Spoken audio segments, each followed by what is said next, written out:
Number 9. Christopher Ballard. Christopher Ballard and his friend were sitting in his parked car in Washington, D.C. one day in late 2012 when they were approached by two men who ordered the couple to get out of the car. The pair refused, and one of the men pulled out a gun. Ballard sped off as the wannabe carjacker shot at his vehicle, hitting it at least 3 times. He went to the police, but could only identify the gunman by his nickname and appearance. However, that was enough for detectives to connect a man named Delonte Smith to the crime. They charged him with 2 counts of assault with a dangerous weapon.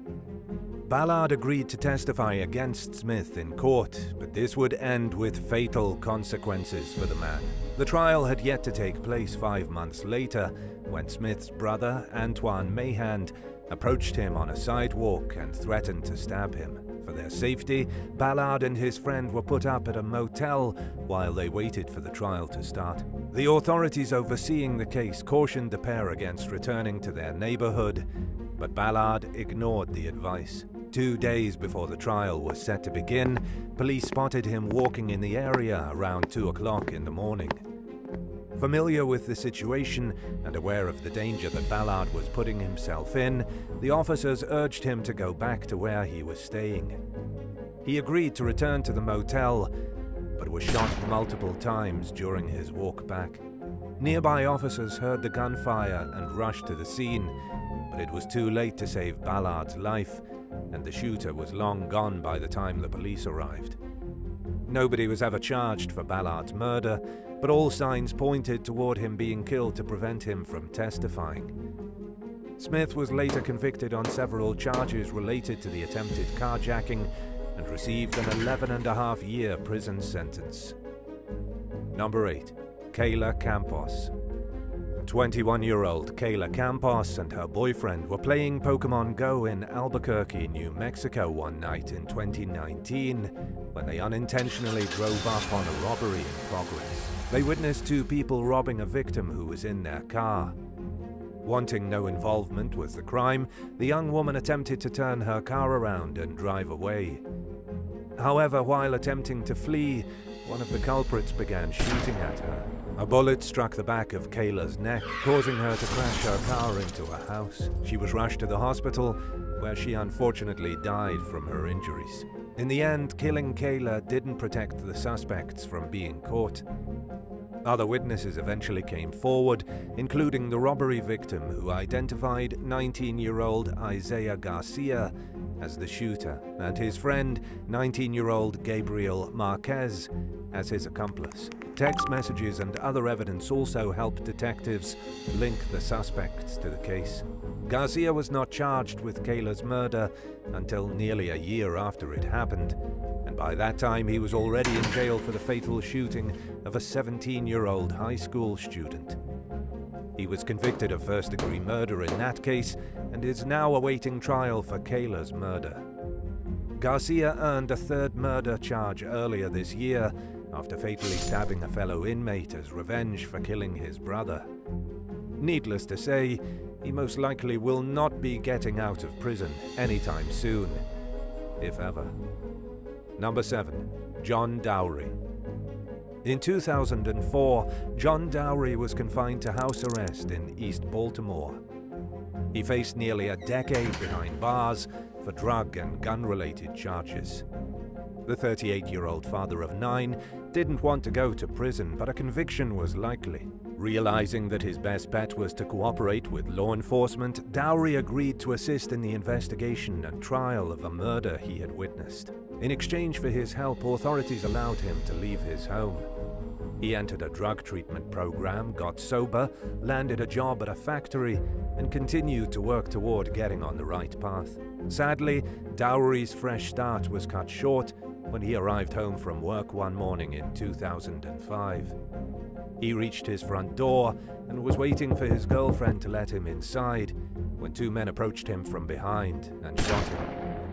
Dowry ran from the gunman, who followed him and continued to shoot. He made it through the back door of his home and collapsed with 6 gunshot wounds to his arms, legs, and back.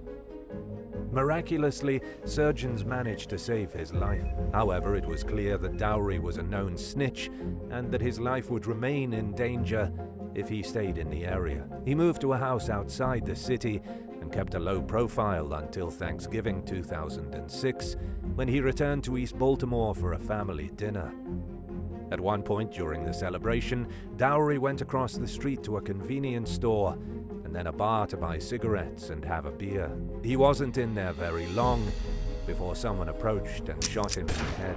Law enforcement eventually got witnesses to talk and charged drug traffickers Melvin Gilbert and Darren Goods with Dowry's murder. They were both sentenced to life in prison without the possibility of parole. Number 6. JAHKEMA Princess Hansen. 14-year-old JAHKEMA Hansen was hanging out with her neighbor in Washington, D.C.'s Northwest neighborhood in 2004 when a gunman entered the home and opened fire on the girls. JAHKEMA, who went by the nickname Princess, tried to run from the shooter, who chased her through the house and shot her execution style in the back of the head. Just a day earlier, Princess had been summoned to the police station for questioning about a recent shooting that she had witnessed. According to the teen's mother, Judy Ann Hansen, who spoke with the Washington Post after the murder, authorities offered to relocate the girl and her family for their safety if she cooperated. In fact, officers had stressed the dangers of being a witness to a violent crime. However, Princess declined the offer and claimed that she hadn't seen anything. Shortly after the teen was killed, police stopped 22-year-old Franklin Thompson a few blocks from the crime scene. As it turned out, he had been commissioned to kill Princess by Marquette Ward, who was the suspect in the shooting she had recently witnessed. Even though she had refused to speak to police, Ward didn't trust that she'd stay quiet and decided that she needed to be permanently silenced. Police later charged Ward and Thompson with Princess's murder. Thompson received a 63-year prison sentence, and Ward, who was also found guilty of another murder, was sentenced to 133 years behind bars. Number 5. Kenneth Moore. After returning home from grocery shopping with his wife to their Richmond, Virginia apartment complex one day in 2016, Kenneth Moore decided to sit in his car and relax for a few minutes while listening to some music. He watched as two men on bikes rode up and fired multiple bullets in the direction of the building. Moore fled inside the apartment with his wife following behind him. He and his wife, Shamik Massey, were initially unaware that one of the bullets had pierced through the windshield of a parked car and killed a 52-year-old woman named Carmela Winston. Investigators found no reason to suspect that anyone wanted to kill Winston and theorized that the killer had meant to shoot someone else. After receiving a tip about a possible suspect, detectives needed to find a witness who had seen the shooter and could corroborate the statement. They went door to door, asking residents in Moore's building if they had seen anything. When they got to Moore's apartment, he was hesitant at first, but he told the detectives to focus their efforts in a nearby alleyway. They found shell casings at the site and returned to Moore's home, hoping that he might have more information for them. He reluctantly admitted that he had seen the shooter and remembered him well enough to identify him if he saw him again. Moore looked at a photo lineup and identified George Trevin Watson Scott. That was enough for police to charge Scott with second-degree murder. With the help of Moore and his wife's testimony, the judge convicted Scott and sentenced him to 40 years in prison. Just weeks later, a group of men approached Moore's vehicle outside a supermarket and threw a brick through his window. However, he sped off before they could attack him. Realizing that his family was now in grave danger, he and Massey, along with their 4 kids, packed their belongings and moved outside the area. The Richmond Police Department helped pay for the move, but the uprooted couple were still left struggling as they started over in a new and unfamiliar place. Speaking with the Washington Post, Moore said that he felt like he did the right thing, despite the difficulties that came along with it. Number 4. Muhtasim Suleiman. One day in 2016, 2 members of Chicago's Four Corner Hustlers gang entered a cell phone store at the Humboldt Park neighborhood and shot fellow gang member Tommy Lee Pledge. The store's owner, Muhtasim Suleiman, took cover as he watched one of the gunmen remove a pistol from the victim's waistband and fire several more bullets into him as he lay dying on the floor. Police charged 23-year-old Deshaun Jones and 25-year-old Terrence Scott with the crime, after catching the men with the murder weapons and connecting them to the case through ballistics testing. Finally, in 2019, prosecutors told the judge overseeing the case that they were ready to go to trial. Just days later, Suleiman closed his store for the night and had started walking toward his car when a masked gunman shot him dead in the street. Nearby police officers ran toward the area as the shooter fled the scene in a getaway car. Earlier this year, investigators traced the murder to 22-year-old Kyrell Pittman through DNA testing on a mask that was left behind at the crime scene, along with other evidence, including jailhouse phone calls between Pittman and Terrence Scott. It was clear, based on the recordings, that Scott had commissioned Pittman to kill the only witness in his pending murder case, and the pair had meticulously planned out the details.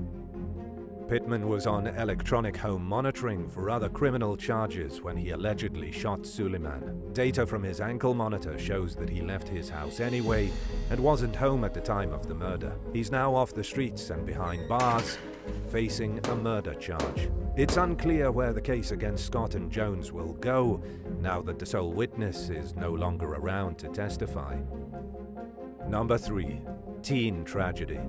73-year-old James Simi Lambert Jr. was minding his business on a Philadelphia sidewalk in June 2022 when a group of kids brutally attacked him for no reason. They chased the senior citizen and beat him with a traffic cone as he tried desperately to get away. Unfortunately, the elderly man died from his injuries. After not having much luck identifying the young culprits, police released surveillance footage of the attack in hopes of receiving help from the public. 2 14-year-olds were charged with murder, including Gamara Mosley, who's being tried as an adult. Other kids who were at the scene, including a 13-year-old girl who tried to push her friends away from the victim, a 12-year-old and a 10-year-old, were released without charges. A little more than a week after the suspect's arrests, the 13-year-old witness was shot in the back of her right ear, and a bullet traveled through her jaw. She was hospitalized, but was in stable condition and survived the attack. Authorities don't believe that the girl's connection to the attack on Lambert has anything to do with the shooting, but they weren't immediately able to rule it out. More than a month after the murder, Lambert's family said that they were being harassed by groups of adolescents who had approached their home on 3 separate occasions. Between the brutal nature of the elderly man's murder and the continued harassment against his family, it's easy to assume that somebody involved in the crime could have been trying to eliminate a witness. Number 2. Malcolm Heath. In 2007, federal authorities charged Washington, D.C. residents Edward Washington II and Malcolm Heath with fraud and identity theft. They had allegedly been trying to steal the identity of former NFL player Orlando Brown in a scheme to steal roughly $250,000. Heath cut a deal with prosecutors and agreed to testify against Washington in exchange for a 5-year prison sentence with 4 years suspended.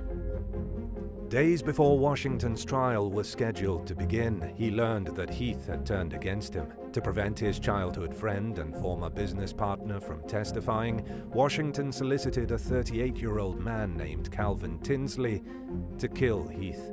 Tinsley shot the father of 2 dead outside a car repair garage he ran. However, the murder created far more problems than it solved. It didn't take long for law enforcement to zero in on Washington and Tinsley as the prime suspects, and they were later charged with first-degree murder. Both men were found guilty and sentenced to 36 years in prison. Number 1. Robert Alexander.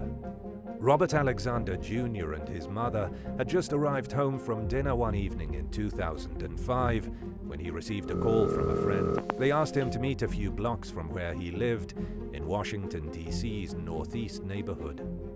He told his family he'd be right back, but was shot dead near an alleyway just minutes later. A gunman who remains unidentified to this day fired 9 bullets into the 22-year-old, making sure that there was no chance he would survive. Nobody in Alexander's life hated him on that level, leading police to believe that someone killed him to prevent him from cooperating with law enforcement after witnessing a brutal murder 20 days earlier.